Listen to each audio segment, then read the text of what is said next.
Wa'aya ni ka ninga, ewe mela ka koke. Te pewe ne ola ka koke uaha nungi pe kondike, te pewe ishite he ane uaha epe ane. Greetings, friends and relatives. I'm really, really honored to be here, and I'm more pleased to see all of you. It's just an incredible group. I've been waiting for this for a long time. Our staff and office have been working hard for this night, so we're really, really excited to get this started. And before I begin, I want to just very briefly kind of give you a sense of what tonight's going to bring. Okay, tonight we're going to have dinner. We've got to eat first. And afterwards, we have a very short program that Julie and I have prepared for you. And then we have a series of short events after that. We're going to try to keep the evening short so that we all can visit and prepare for the conference tomorrow.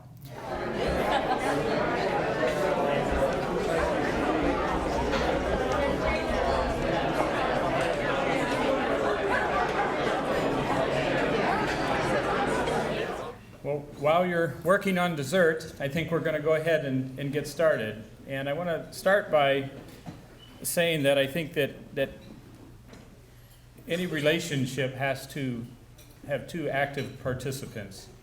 And my wife's looking at me over here, agreeing with me. So I know I'm on the right track. But especially in the kind of relationship that we're celebrating tonight, leadership played a very, very important role. And I'm very honored that all of the leadership is here tonight to share in this. And to that end, I want to take a moment and I want to thank President Hodge and Valerie for a wonderful evening at your house. Thank you for being here. Provost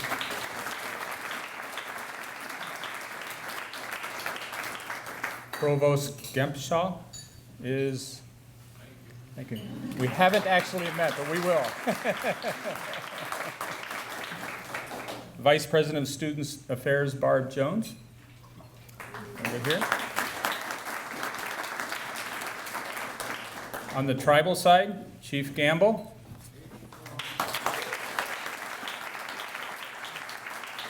Second Chief Langford.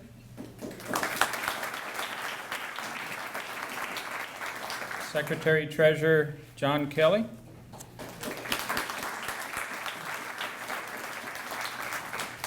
And our first councilperson, Don Williamson.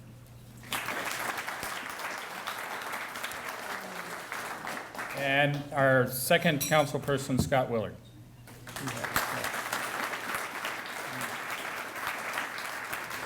This relationship started with leadership and ultimately will survive with the support of leadership. So, missionary, thank you. Julie and I have prepared a very short presentation, and what we'd like to do is we'd like to reflect on this relationship, but we'd like to kind of do it from a tribal perspective.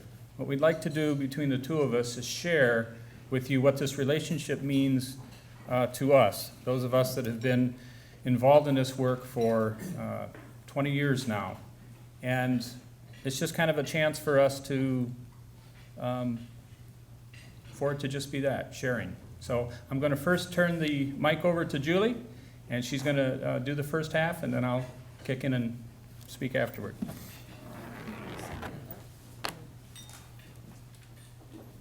We can put that there. Oh, I can see it from there.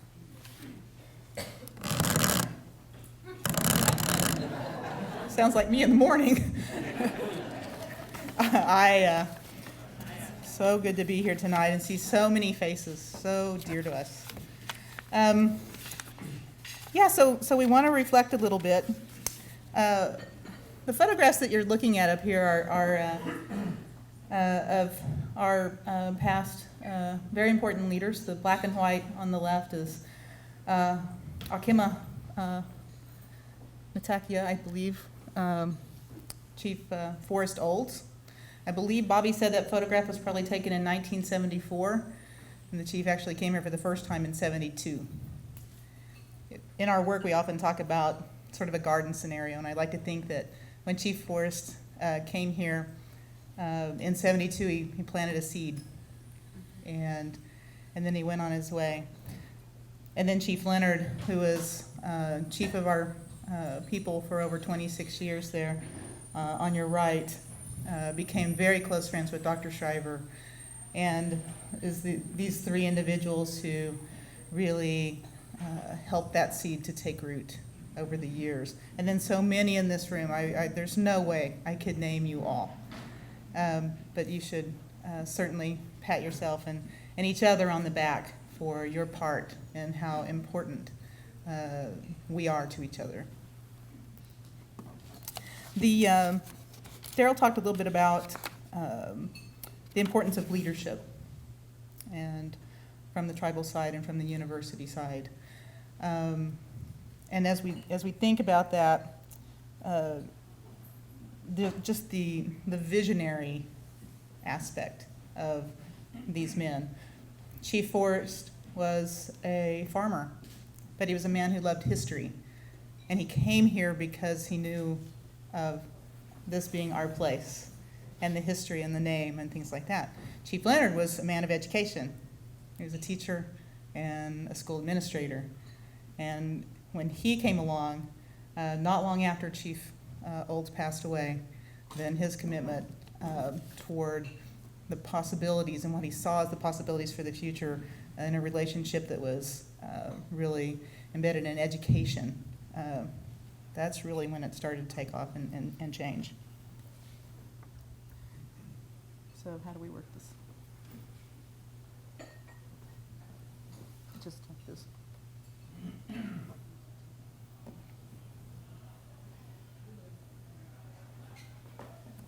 Oh, it's just going to go slow. Some important people in this photograph as well. On your left, the black and white photograph. Murtis Powell, somebody so very special to this relationship.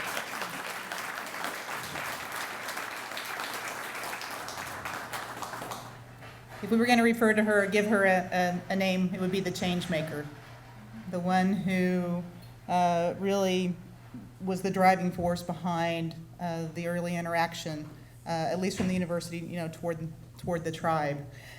Pictured with her is a late Miami person, Sharon Berkebile Templin.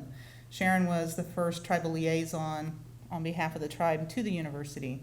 And it was she who traveled with Chief Leonard in those early days to, again, help start tending that seed that had been planted and water. And then in the photograph next to that, in color, again, Murtis and our very esteemed elder, Mildred Walker, who is now 98 years young.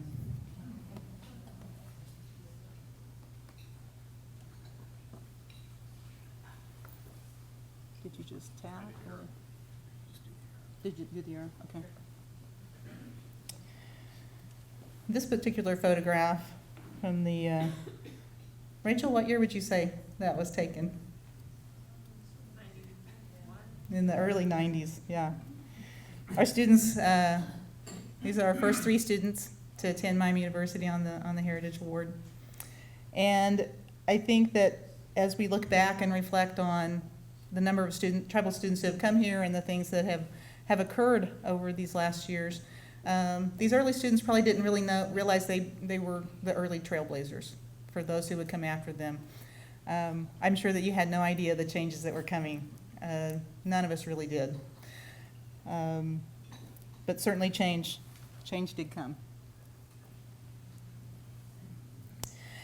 It's such a great honor when sharing takes place on campus here, but it's truly an honor to the Miami people when you travel to visit with us, when you come to Nujonga Myaamia, to the Miami country in Oklahoma.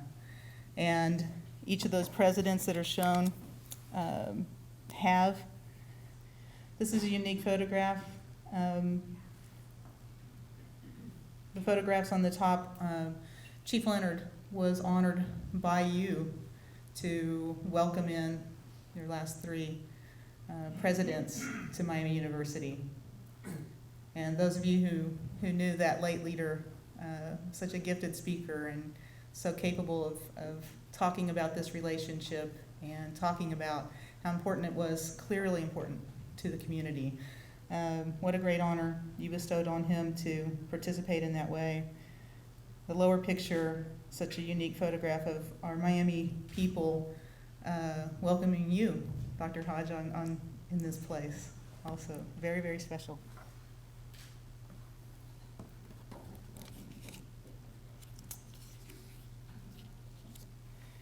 These photographs, if I'm on the right slide, are depicting early visits. The ones on the left, students and classes coming to Oklahoma. And those were primarily driven by the need to learn about our community. And early before Daryl and I were involved, Dr. Jim Hamill and others started to bring those early service learning trips to Oklahoma.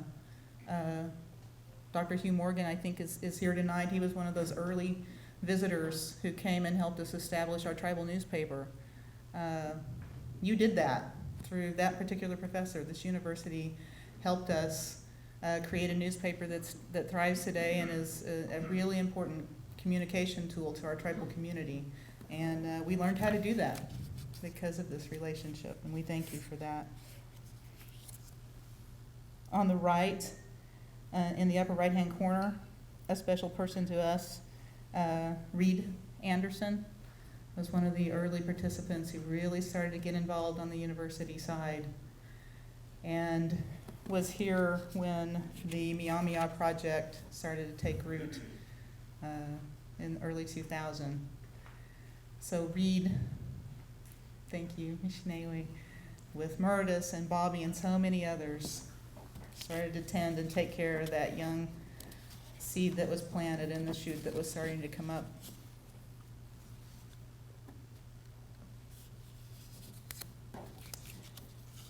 In early 2000,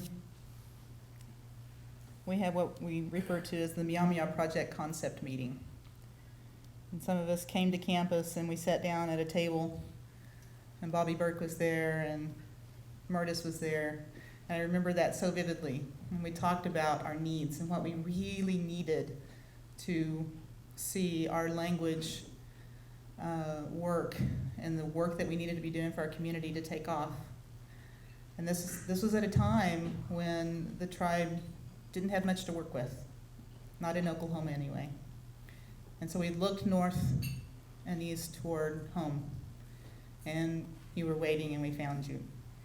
And so we said to Murtis, I remember distinctly, we said, we need this thing. Is it an institute? Is it a project? What is it? We need this thing. And I said, no, we're going to find a place. And she said, it'll be right here. And it was louder when she it'll be right here. And it was decisive, and there was no further discussion needed. And so instrumental, that decision, Murtis. And the fruits of your labors, so appreciated. And growing strong, growing so very strong.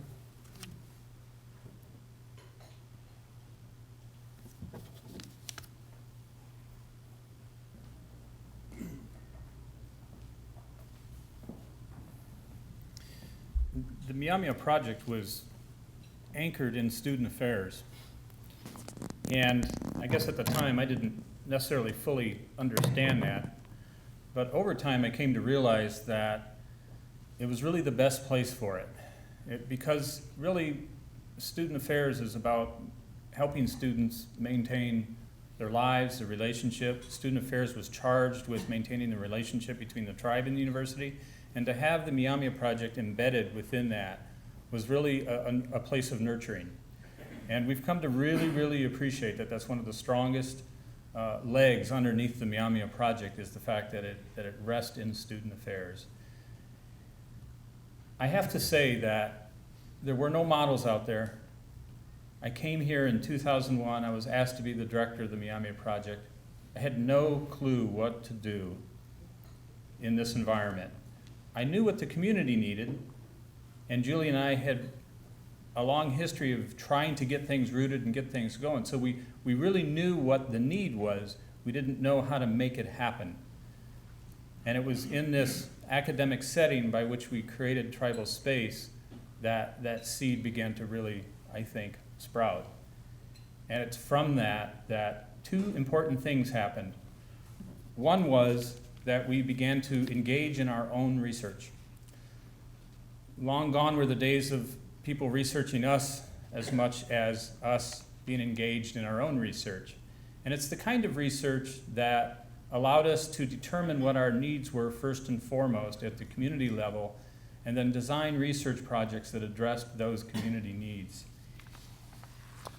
The second thing that was important was that we needed a place to store that research, to house that research, so somebody could use it in the future.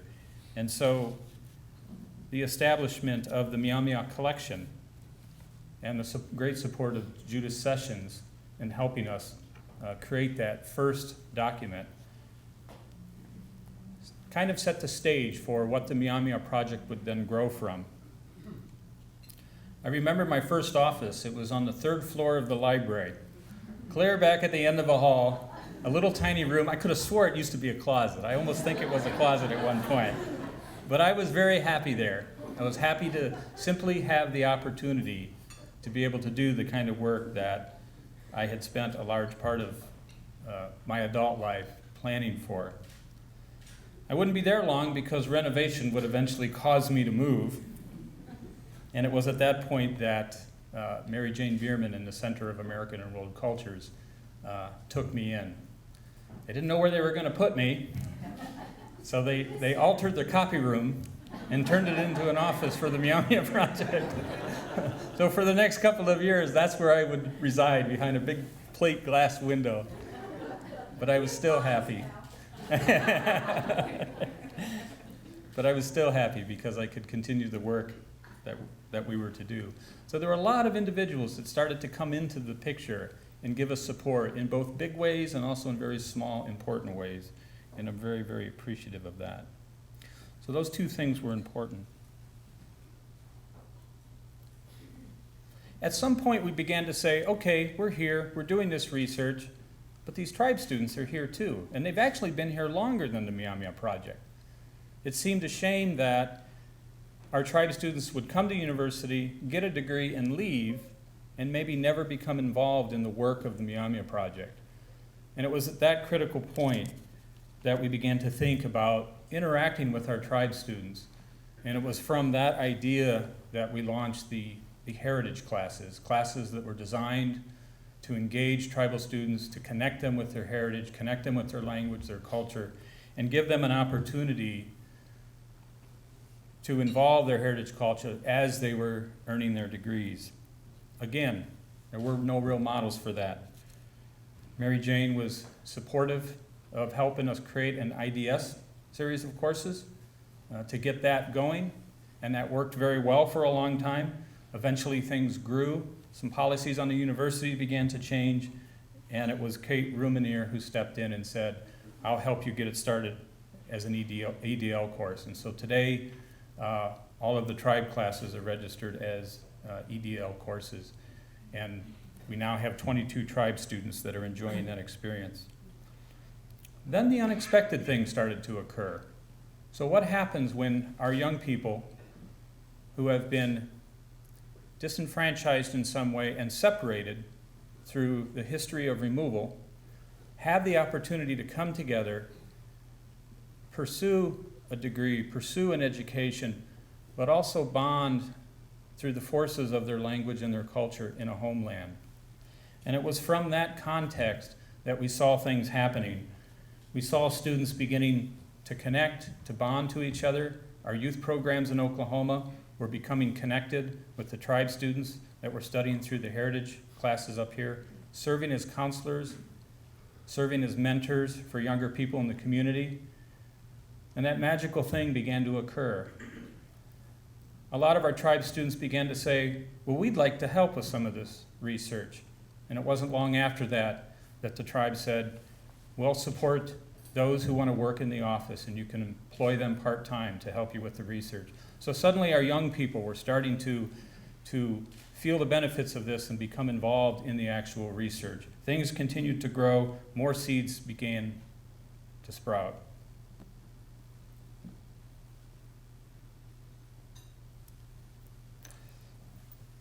I'm a big fan for do it first and then create the supporting documents.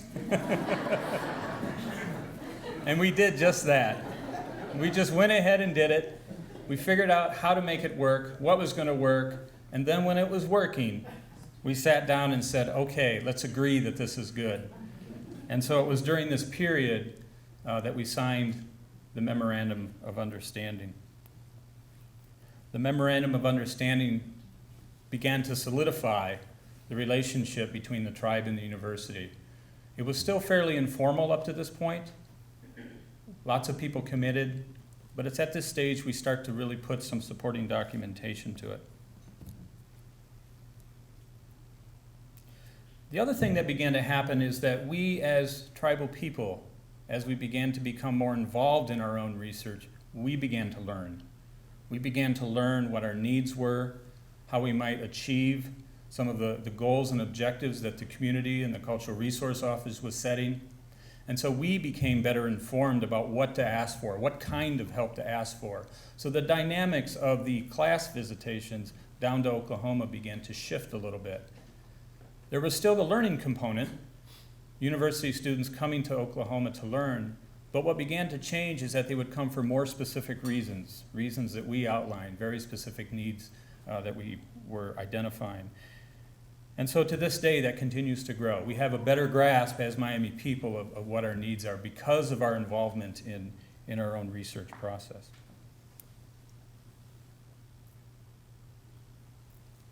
And people like Dolph Greenberg and Jason Reck and others who have done a lot of work and are continuing to do a lot of work for us, helping us identify healthy, clean places within our tribal jurisdiction area so that we may hold future youth programs.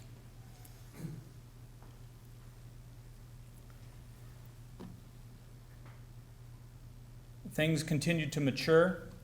We had the incredible opportunity through the Art Museum and the work of Bob Wicks and Julie working together, 2 art exhibits.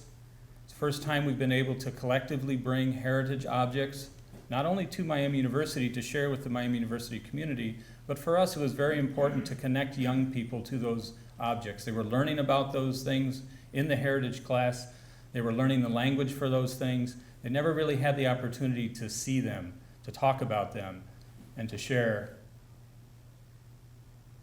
the work of the past. I think our own sense of, I would say confidence, our own sense of confidence started to reach a point where we then began to feel, I think it's okay to start sharing more of this outside the community. And so several years ago, we began working with Don Kaufman through the Green Teacher Workshop, through a series of teacher workshops for teachers in the local area. And over the course of 2 years, we had the opportunity to work through summer workshops with 90 local teachers, sharing language, sharing culture, helping them design curriculum that could be used in the public school system to better help local school children understand the Miami people as a living people with a history, not a people from history. And it was at this time that the Myaamia project looked like maybe it should be something that would stick around. And so the Memorandum of Agreement for the Myaamia project was signed during this period. Again, having the opportunity to do it, figure out what works, and then put documentation to it. And so we're kind of left. 10 years is not a long time, but it's enough time to have the kind of experience that allows us to be thoughtful, just enough time to look back and see progress, to have ideas about where things might go. And one of the things that I'm very pleased to see is that our presence on campus is becoming more intertwined with the fabric of Miami University. And so the management content site, NICA, named in our language, which means my friend. Important visitations like with the Dalai Lama. Our people are very honored to be able to participate in those things. And one more really important step tonight, which you're going to have the opportunity to hear for the first time, are 2 new stanzas in the Miami language for the Alma Mater. I think these are the kinds of things that come from the years and years and years of work that we do, the kinds of support that we get both from community and from leadership. It allows us to go to a deeper place, a place that is more enriching for the students here at Miami University and certainly for our tribal members. And those are the real lessons that I take away from this work.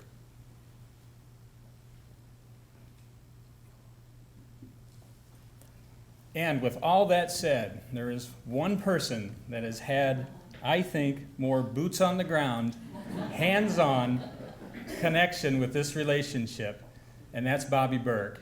And both Julie and I would love to give a recognition.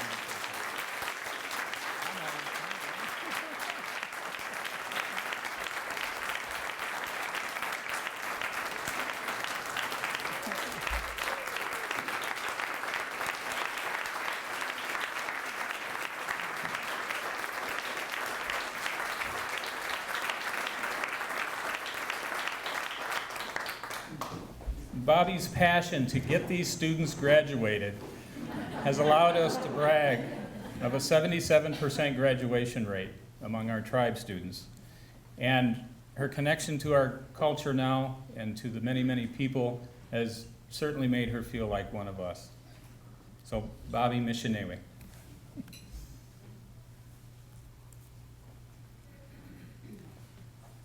I think that today and tomorrow are, I think for Julie and I, we spent a lot of time over the last year as we began to plan for this to really do a lot of reflecting, and that's why we named the conference, gave it the title that we did.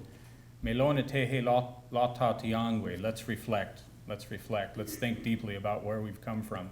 And that constant ability to stop, look back, move forward, stop, look back, move forward is inherent in our culture. And I think that as long as we continue to have that attribute in the development of our work, we'll always be able to have that time to reinforce that what we're doing is correct. And to that end, I would like to welcome Chief Gamble to come on up and say a few words.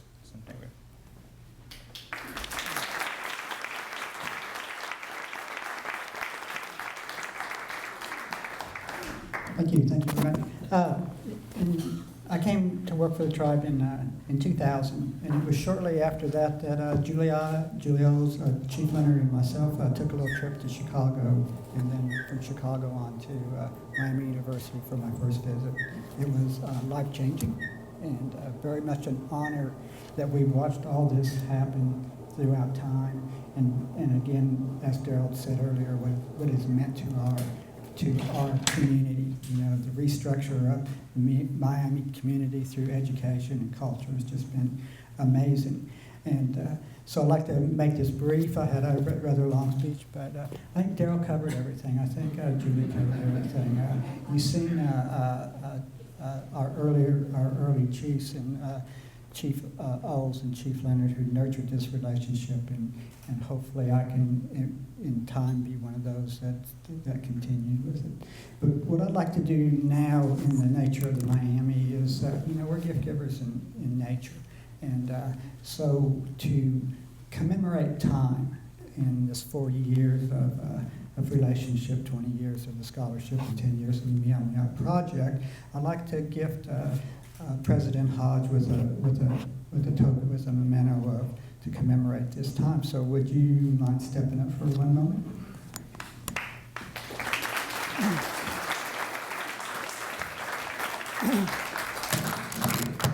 As one day I was visiting with President Hodge in his office, I noticed that he had received a gift from one of our early craftsmen, Bill Watson, who kind of instituted some inlay.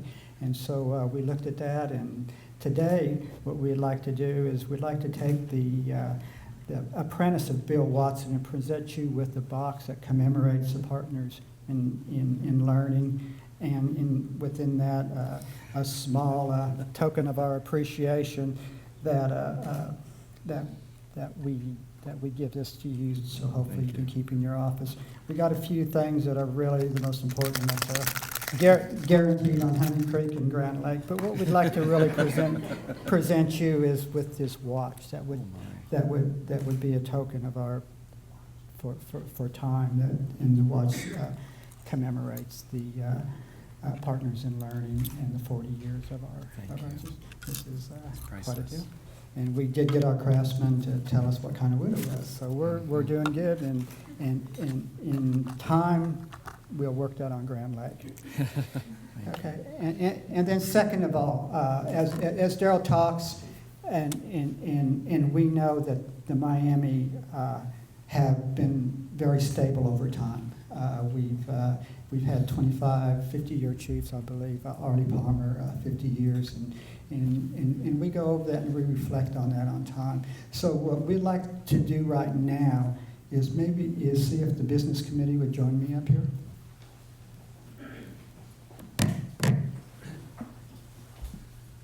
They're all here. None of them gets me. And I believe, Gloria, we have a presentation of a rather large piece of paper. There it is.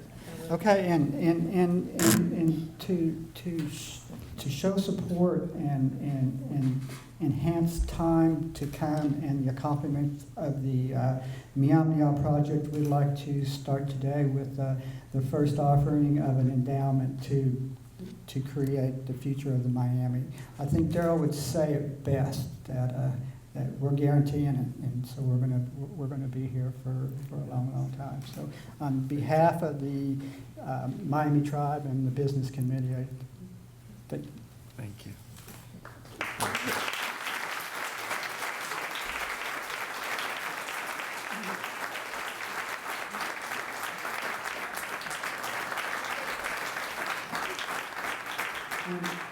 And I'd like to ask Daryl to talk about what this means and how we'll use this as time goes by. Hold that up so they see what you've done. Let's move over this way.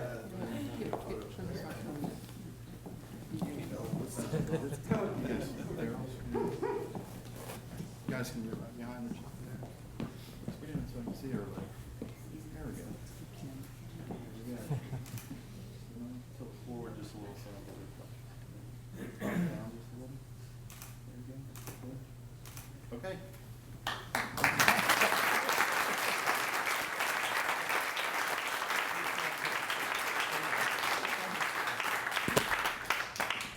The reality of any effort is that we have to think about the future financial stability. And we feel strongly that we've reached the point where we feel this is worth investing in, not only because we think it's good work, but because we've seen the positive results in the next generation coming up. And so I'm very honored and very pleased that our tribal leadership thinks that highly of our work and is that dedicated. Our success really comes from their support as well as the community. So anyway.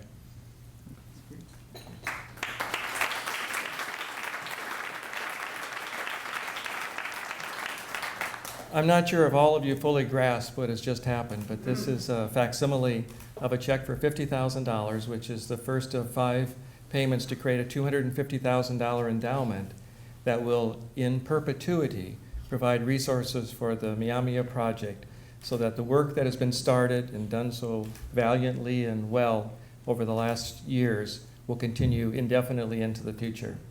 And you know, for a university that's 203 years old, very young by the age of the tribe, of course, but we mark time in very important ways as well. So we're absolutely honored beyond belief and beyond expression to be the partners in this extraordinary enterprise. It is also my pleasure to announce privately, because I guess it hasn't been announced publicly yet by the National Endowment for the Humanities, that the Myaamia project will receive a $120,000 grant from the National Endowment for the Humanities to continue the work that they're doing. Now, that is extraordinary.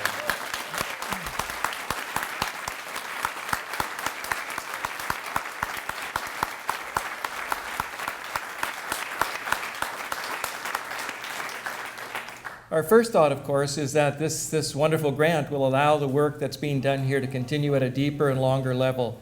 But at the same time, and just as importantly, in fact, maybe even more importantly, it's a recognition about what this means to the nation, because the National Endowment for the Humanities make gifts that they think are profoundly impactful for all of us, not just for those who are participating in it. So it's a fantastic thing, Daryl, for you and your group and all that you've done. It's great. But I think of all the things that we celebrate tonight, the part that struck me the most was with Bobby standing in the middle of those students, all with their, what do we call those? Tassels around their necks. Sashes, sorry, with tassels on the end. I got it, okay. With the beautiful colors, but that's the pride, because these students not only graduate with a Miami degree, they graduate now with the deep understanding of culture and language of their own heritage. You know, it's a very special thing for us here to be on the place that was yours, and we believe still is yours in a very important and powerful way. We're separated by many miles, and for you to entrust in us the opportunity to provide the place where we could help to preserve your culture, to enhance your culture, to preserve your language, to enhance your language, is a great gift indeed. So it is my honor, in turn, to, on behalf of all of Miami, to share some gifts with each of you. So if I might start with, here we go.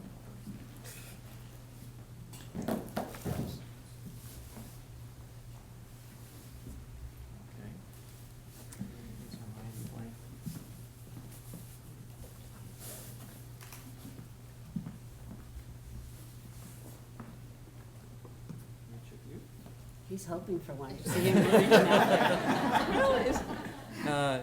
And for Chief Gamble, we have two. The first is a Miami blanket, just as with the others.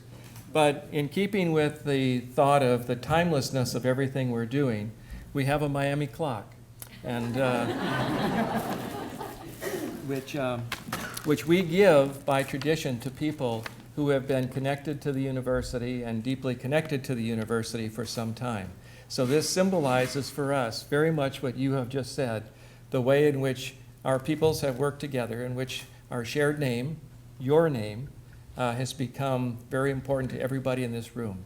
And so it's on behalf of the entire Miami community that we say to thank you to all of you for trusting us for what we do, and especially to you, Chief Gamble, for your consistent and persistent and warm and encouraging partnership with Miami. Thank you.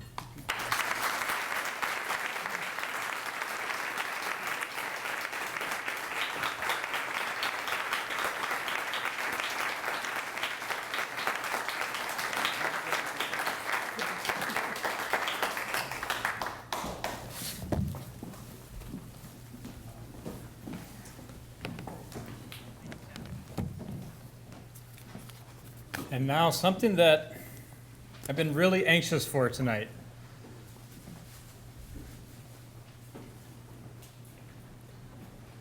I'll give our Glee Club a chance to get in and get settled. In the meantime, you're going to get a special treat tonight, but I'm not going to give you that treat. I'm going to first invite up Judith Delzell, Chair of the Music Department. Want to come on up?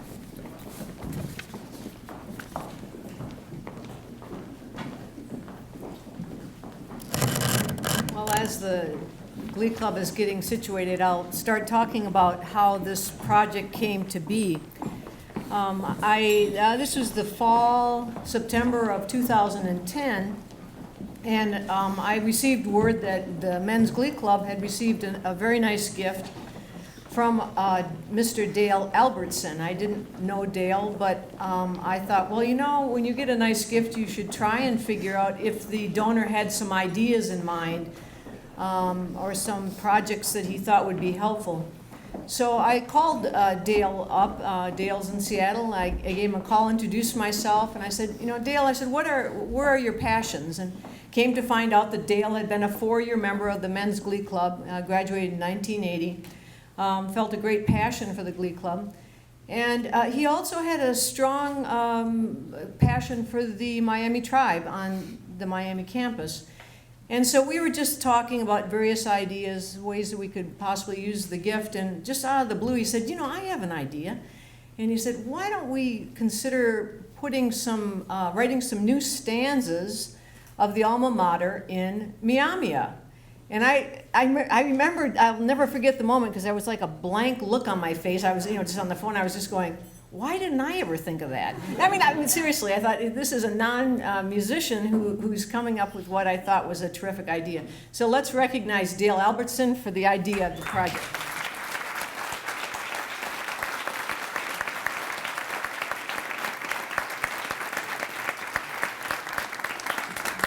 Of course, people that have the good ideas, and I should say that we've come to realize, or Dale has come to realize, that some of his passion for this double connection, he has found that his great-grandfather was a member, was a Cherokee, and his great-grandmother was a member of the Iroquois nation. So this all happened after the idea, but it must have been destiny. Of course, he gave me the idea. Then you try and figure out, how do you do something like this? And so I had my friend Bobby Burke and Dale Baldwin talk to Jeremy, a brand new hire, Jeremy Jones, our new director of the Men's Glee Club. And, as the new assistant professor, he sort of has to do what a department chair says. So I said, Jeremy, I got a great idea. And he goes, sounds good, Judy, So we trooped off to visit with Bobby and Daryl, and I can remember that meeting very distinctly. We were sitting there, and we said, we got this great idea about writing new stanzas for the Alma Mater. And it came from Dale Albertson, a good friend of the Glee Club, good friend of the tribe. And Daryl gave me this very sort of like blank look. Seriously, it was Daryl. Because and I wasn't getting this enthusiastic response, and I thought, maybe this wasn't such a brilliant idea, though I still was convinced it was brilliant. And so it came to find out that Daryl thought we were going to just translate a current verse of the Alma Mater and just sort of force it into Myaamia. And understandably, that was not such a great idea. So we then convinced him that no, we wanted newly composed stanzas for the Alma Mater that would speak to the heritage of the tribe very specifically and be a reflection of the beautiful relationship. So then came the next part of the puzzle. He got very enthused then, so did Bobby, and all of a sudden, this is great. And then I thought, well, how are we going to do this? I'm still at the how are we going to do this stage. And lo and behold, another person's name is raised in this meeting, and that's Ivela Allen.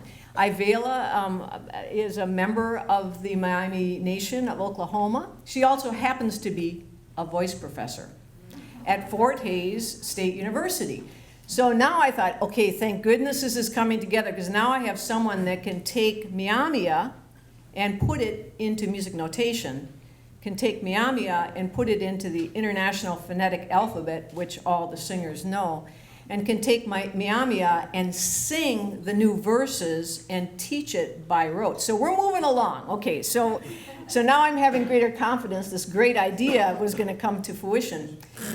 So the process of teaching the language with the new music was actually much simpler than I expected, really because of the wonderful collaboration of Ivela and giving us the IPA symbols to go with.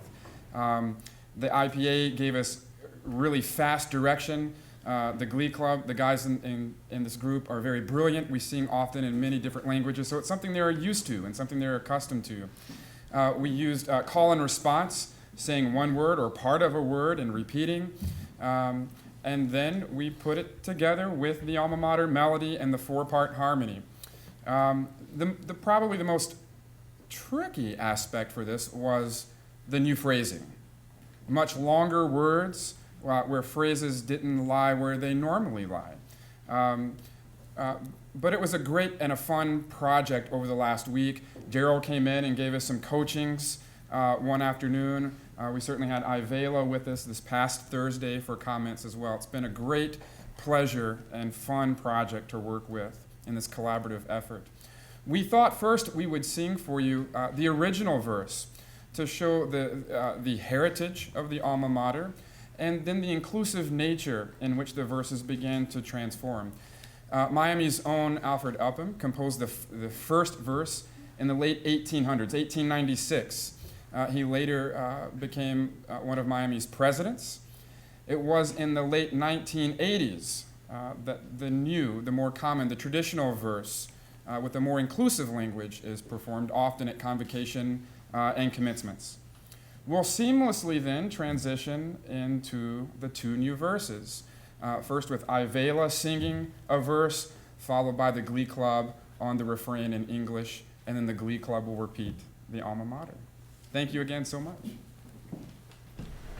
Old Myaami, from thy hill crest, thou hast watched the decades roll, while thy sons have quested from thee, sturdy heart and pure of soul.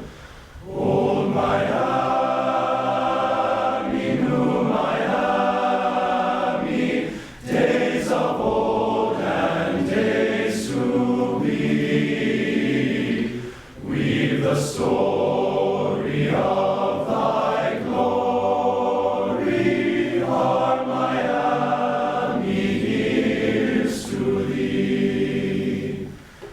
Our Myaami, you were founded in our nation's early days. Now we join with generations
we were going to sing this evening, if we might sing one or two short pieces for you. So if we may, if you would allow us to, we would love to sing two short selections for you now.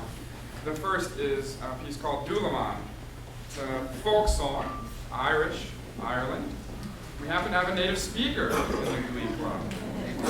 This is T. Jordan McCarthy, voice performance major, and I've asked Jordan to give us a translation and a little bit about the story for what you'll hear. When we're through with this piece, I'll ask for you to recall the text of this piece and speak it back as well. It's very slow. So this song is basically about two men, a rich man and a poor man, that are going down to the shore to harvest seaweed. The poor man is harvesting seaweed to eat because he's poor and that's the only thing he can afford to eat. The rich man is just harvesting seaweed so that he can dye his clothes and make them different colors. So on the way down, every day, the poor man asks the rich man, "Can I marry your daughter?"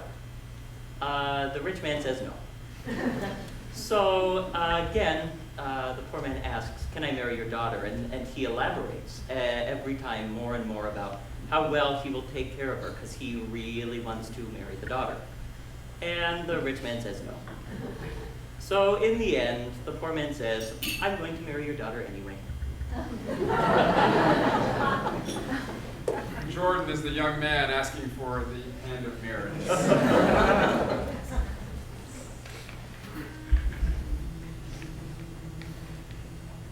And then Fiano Shanana Furia, Fiano Kinarite de Cochimate. Dulaman, Dulaman, Dulaman, Benabi, Dulamana, Benabiela, Dulaman, Dulaman, Dulaman, Ferigi, Dulamana, Benabiela. Can Dulaman, can I procatira sa Dulaman? Dulaman, Dulaman, Dulaman, Benabi, Dulamana, Benabiela, Dulaman, Dulaman, Dulaman, Ferigi, Dulamana, Benabiela. Procatuala Dulaman, can I procatira sa Dulaman? Dulaman, Dulaman, Dulaman, Benabi, Dulamana, Benabiela, Dulaman, Dulaman, Dulaman, Ferigi, Dulamana, Benabiela, Dulamana. Dulaman, Benabiela, Dulamana, Benabi, Dulamana, Benabiela, Dulaman, Dulaman, Dulaman, Benabi, Dulamana, Benabiela, Dulaman, Dulaman, Dulaman, Ferigi, Dulamana, Benabiela, Dulamana, Benabi, Dulamana, Benabiela, Dulamana, Benabi, Dulamana, Benabiela. Fiano Shanana Furia, Fiano Kinarite de Cochimate. Dulaman, Dulaman, Dulaman, Benabi, Dulamana, Benabiela, Dulaman, Dulaman, Dulaman, Ferigi, Dulamana, Benabiela. Can I procatira sa Dulaman? Dulaman, Dulaman, Dulaman, Benabi, Dulamana, Benabiela, Dulaman, Dulaman, Dulaman, Ferigi, Dulamana, Benabiela, Dulamana, Benabi, Dulamana, Benabiela, Dulamana, Benabi, Dulamana, Benabiela, Dulaman, Dulaman, Dulaman, Benabi, Dulamana, Benabiela, Dulaman, Dulaman, Dulaman, Ferigi, Dulamana, Benabiela, Dulamana, Benabi, Dulamana, Benabiela, Dulamana, Benabi, Dulamana, Benabiela.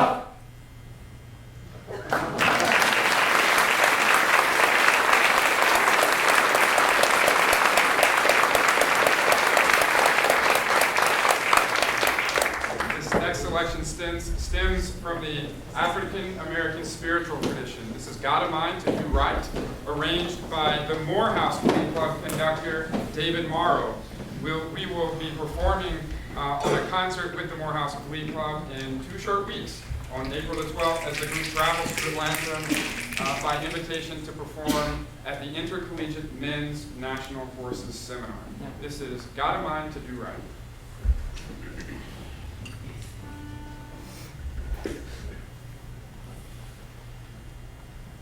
Got a mind to do right.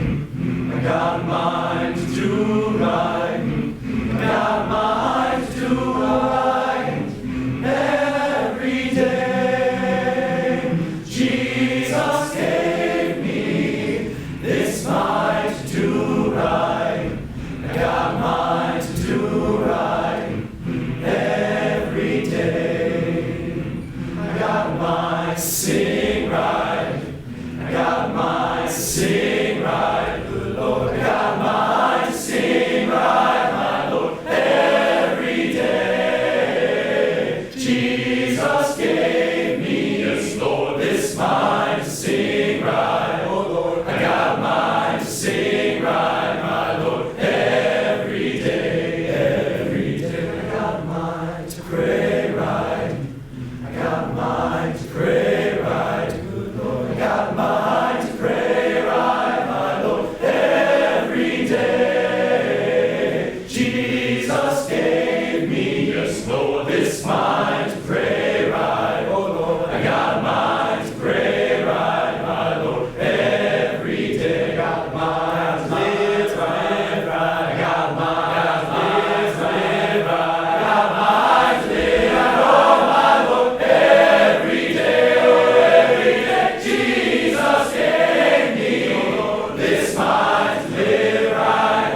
end with singing the Alma Mater, the new verses again for you this evening, and asking you to join on the refrain.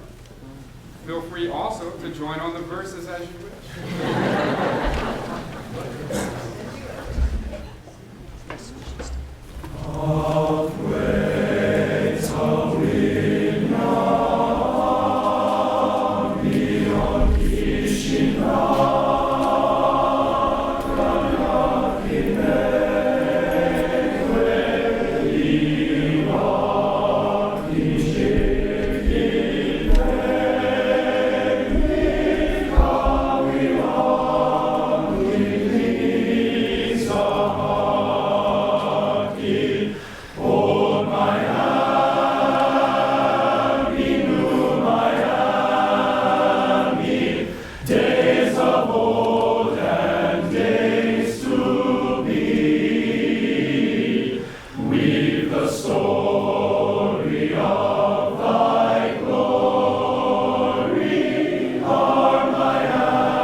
Missionewe, Nindehingonji, thank you from our hearts.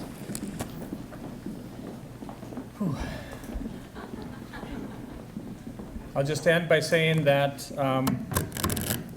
tomorrow, we're really looking forward to the conference for those of you that are going to be there. And Pekakanawelo, Nepokalo, be well and have a safe trip home tonight. Newe.